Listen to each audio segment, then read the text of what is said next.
शिवानीज किचनमध्ये तुमचं स्वागत आहे। आज आपण शिवानीज किचनमध्ये कुरकुरीत कोबीची भजी बनवणार आहोत। खायला खूप टेस्टी लागते। एकदा बनवाल तर नक्कीच दरवेळेस तुमच्या घरी कोबीचीच भजी बनणार।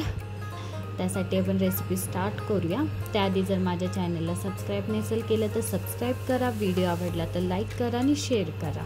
इथं मी कोबी घेतलाय, तो स्वच्छ धुवून घ्यायचा वरून आणि वरचे जे त्याचे पानं असतात 2-3 वरचे पानं ते काढून टाकायचे, कारण की कोबीवर औषध मारलेलं असतं आणि ते किडका पण असतो, म्हणून वरचे 2-3 पानं आपल्याला काढून टाकायचे। त्यानंतर कोबी कट केला आणि खिसणीच्या मदतीने त्याला खिसून घेतलं। खूप बारीक पण नाही खिसायचं, थोडंसं जाडसरच ठेवायचं। आता ती खिसलेली कोबी मी एका बाउलमध्ये काढून घेतलेली आहे आणि एका मिक्सरच्या भांड्यात लसूण 5 ते 6 पाकळ्या लसूण, आलं, हिरवी मिरची घेते। चवीनुसार हिरवी मिरची ॲड करा। कमी तिखट हवा असेल तर कमी, तुम्हाला जास्त झणझणीत वडी हवी असेल तर जास्त मिरची ॲड करू शकता। जिरं ॲड केले आणि हे आता वाटून घेऊया आपण। पाणी न टाकता वाटायचं। कोबीमध्ये आता मी कोथिंबीर टाकली भरपूर, अशी 1 वाटी भरून कोथिंबीर ॲड केली धुतलेली। हिरवी मिरची जी आपण वाटली होती आता, लसूण आणि हिरवी मिरची ते ॲड केले। चवीनुसार मीठ ॲड करूया। मी तर 2 चमचे मीठ ॲड केलं होतं। त्यानंतर चवीनुसार आपण लाल मिरची पावडर ॲड करूया। लक्षात ठेवा, आपण हिरवी मिरची पण त्यामध्ये ॲड केली। जर तुम्हाला नको असेल तर तुम्ही ती न टाकता हिरवी मिरचीच थोडीशी अजून जास्त ॲड करू शकता। हळद टाकली आहे थोडीशी रंगापुरती, ओवा टाकलाय आणि पांढरे तीळ टाकले। तीळ थोडे जास्त टाकले होते कारण वडीत तीळ छान दिसतात। इथं मी ज्वारीचं पीठ घेतले 1 वाटी। हे बेसन पीठ आहे, दळलेलं या मग आपण मार्केटमधनं किराणा शॉपमधनं आणलं बेसन पीठ तरी चालेल। आणि इथं मी हे तांदळाचं पीठ घेतलं 1 वाटी। सगळे आपल्याला म्हणजे जेवढे पण मी तिन्ही पीठ ॲड केलं ते सगळे 1-1 वाटी आपल्याला ॲड करायचं।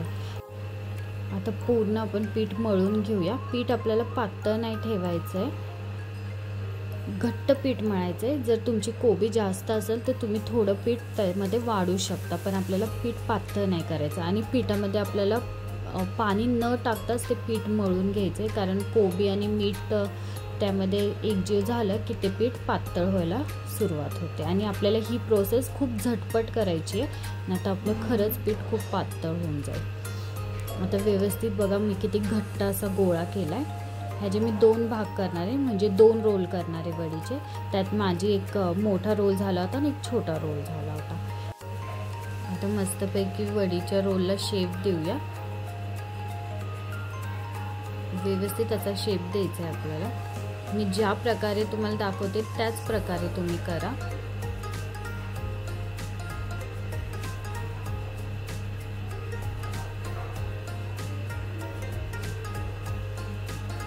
खूप सोपं आहे, फक्त तुमचं वडीचं पीठ आहे ते पातळ नाही व्हायला पाहिजे, नाहीतर पुढची जेवढी पण प्रोसेस आहे ती पूर्णपणे फेल होईल।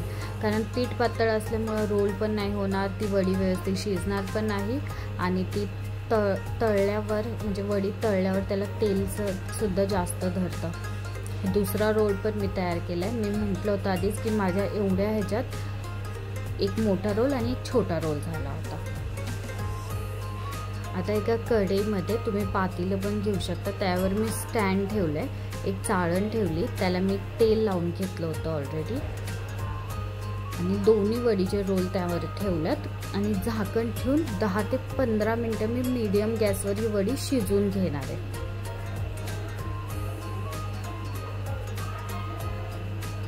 दहा ते 15 मिनिटांनंतर बघा आपली वडी अशी मस्तपैकी फुगली आहे आणि छान अशी शिजली होती।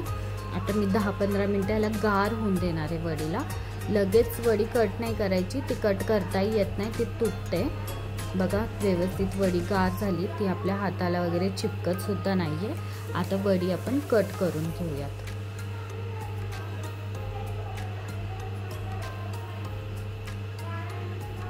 सुरीला धार असेल तरच वडी कट होते, नाहीतर वडी सुरीला चिपकून जाते। आणि तुटते पण जर सुरीला धार नसली तर. तुम्हाला जेवढे पातळ वडी पाहिजे तेवढी पातळ तुम्ही कट करू शकता वडीला.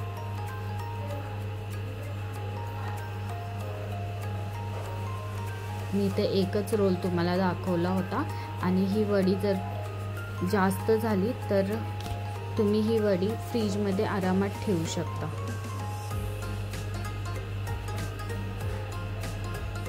5 ते 7 दिवस आरामात ही वडी फ्रीजमध्ये राहू शकते. आता तेल गरम केलं होतं आणि त्यामध्ये मी वडी तळून दाखवते तुम्हाला.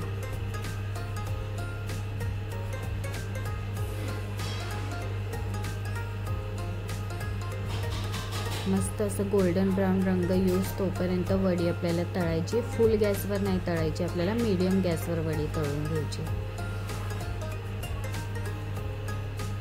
अशाच नवीन नवीन व्हिडिओसाठी माझ्या चॅनलला सबस्क्राईब करा. प्लीज व्हिडिओ आवडला तर लाईक करा आणि शेअर पण करा.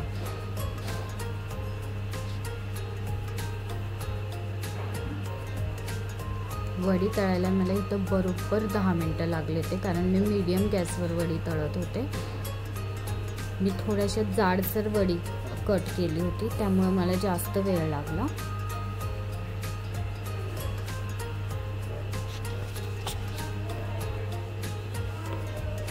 मस्त असा वडीला रंग आला आपला.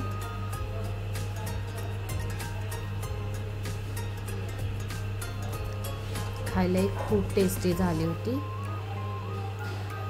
तुम्ही जेवणासोबत पण ही खायला घेऊ शकता, या मग स्नॅक्स म्हणून तुम्ही सॉस केचप बरोबर पण ही सर्व करू शकता. मस्त असा रंग आलाय वडीला. आता मी हे काढून घेणार आहे वडी. टिश्यू पेपरवर वडी काढली होती, कारण एक्स्ट्रा तेल जे आपल्याला वडीला असतं ते त्या टिश्यू पेपरने पूर्ण निघून जातं. तर मी एका बाउलमध्ये ती वडी काढली होती. मस्त अशी क्रिस्पी झाली होती. आता मी मस्त तोडून पण तुम्हाला वडी दाखवते. Thank you for watching.